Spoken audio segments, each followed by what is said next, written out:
పెట్టేసి దానికొక సిమెంట్ ఇది వేసేసి, ఒక పాలరాతి ఇది వేసేసి, పూలేసేసి ఇది పీస్ టవర్ అన్నారు.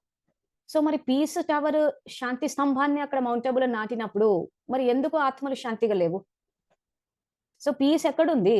ఆత్మలో ఉంది. టవర్‌లో లేదు. అందరేమనుకున్నారు టవర్‌లో ఉందనుకుంటున్నారు. బాబా చెప్తూనే ఉన్నాడు, బూడిదకు ప్రాముఖ్యత ఇవ్వకండి.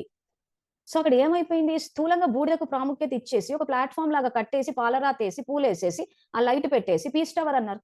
కానీ అసలు శ్రీమతం ఏం చెప్తుంది? ద్వాపర యుగంలో పూజ్య దేవతా స్వరూపాలంటే ఆ దైవీ గుణాలకి గుడి కట్టారు.